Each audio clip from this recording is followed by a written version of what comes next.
Hello and welcome to my presentation on predicting breast cancer using machine learning, specifically the K nearest neighbor classifier algorithm. My name is Navjot Singh. My analysis include visualization and insights into the accuracy of prediction model. Today's presentation will follow a clear agenda. I'll begin with the objective, then move on to the data source and preparation steps. Next, I'll walk you through the analysis and visualization, followed by a deep dive into KNN model and its performance. Finally, I will discuss the accuracy of the prediction model. Let's begin with the objective. This project has two main goals. First, to conduct the exploratory data analysis, and I will visualize the key patterns and insights. Second, I will apply the K nearest neighbor classifier machine learning algorithm to analyze dataset of the past breast cancer measurements to predict the stages of future breast cancer cases in either benign or malignant cases using data attributes to conduct predictive modeling. Now, before I dive deep into the analysis, I'll briefly discuss about the breast cancer itself. Cancer cells occur when there is uncontrolled cell growth leading to the formation of abnormal cells. These can form mass like tumor, which can be either benign, non-cancerous or malignant cancerous. Cancer is the second leading cause of the death globally. After skin cancer, breast cancer is the most common cancer diagnosed in women over the men.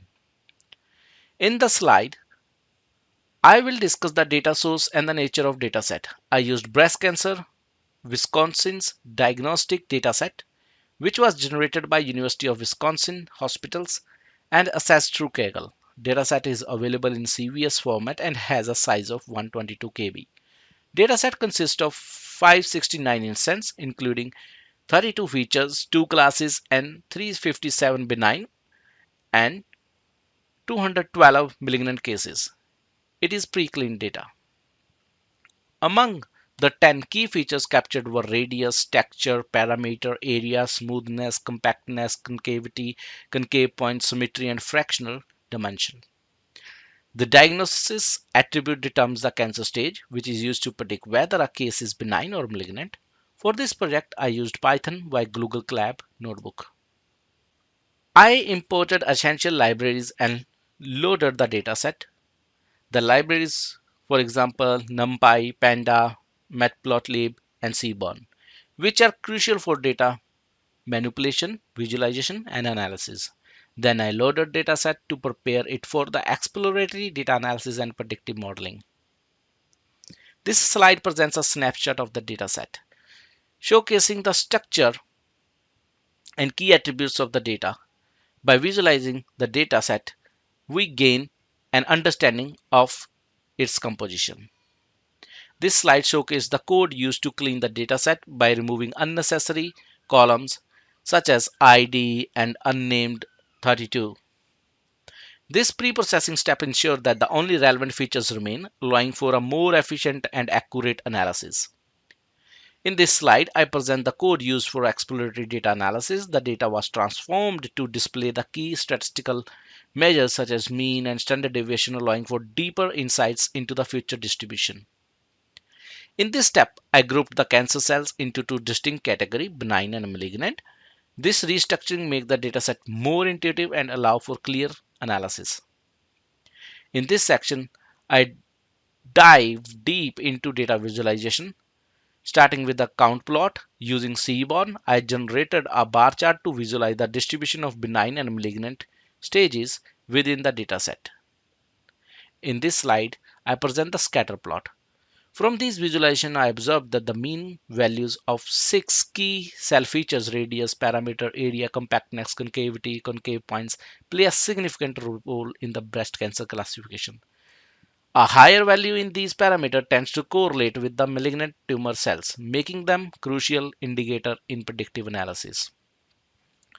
This slide presents the correlation matrix, which helps visualize the relationship between the different input features by displaying their correlation coefficient.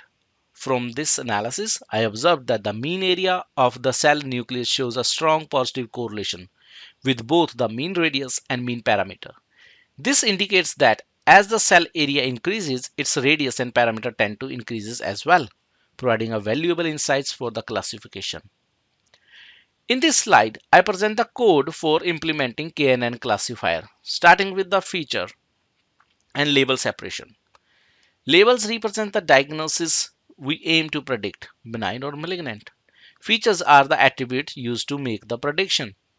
To build an effective KNN classifier, I split the data into training and testing set. The training data is used to create the model, while the testing data helps evaluate its accuracy. This approach prevents the overfitting and optimize the model performance. I used sklearn to perform the data split, setting the test size to 30% of the data. This means that the 70% of the data is used for training, ensuring a well-balanced model for prediction. This slide presents the code used for cross-validation, a crucial step in optimizing KNN classifier. To select the best tuning parameter for KNN on the dataset, I perform tenfold cross-validation. In this slide, I discuss the process to determine the best K value that provides the highest accuracy. I plotted the misclassification error against the different K values. Through this analysis, I found that the mean error reaches its maximum value of 0.88 when K is between 13 and 17, making this range the optimal choice for the model. This slide represents the first step of the results. Focusing on the classification report for prediction model, the key observations are: 1. The model made a total of 171 predictions on the test data. Second, overall performance of the model. The KNN model achieved an accuracy of 96%, meaning it correctly predicted 96% of all cases. Now let's break down the true labels in reality. 63 patients were actually diagnosed with malignant cancer. 108 patients were actually diagnosed with benign cancer. This classification report highlights the model effectiveness in distinguishing between benign and malignant cases with high accuracy. In this slide, I present the second set of results, focusing on the model performance for predicting the benign and malignant cases. Let's talk about the benign performance first. The precision is 0.96. That means when the model predicts a case is benign, it was correct 96% of the time. Now, for the recall, it is 0.99. That means of all the true benign cases, the model correctly identifies 99%, meaning very few benign cases were misclassified as malignant. Now, I will talk about the performance on malignant. The precision is 0.98. When the model predicts a case was malignant, it was correct 98% of the time. This is crucial for minimizing the false alarms in cancer diagnosis.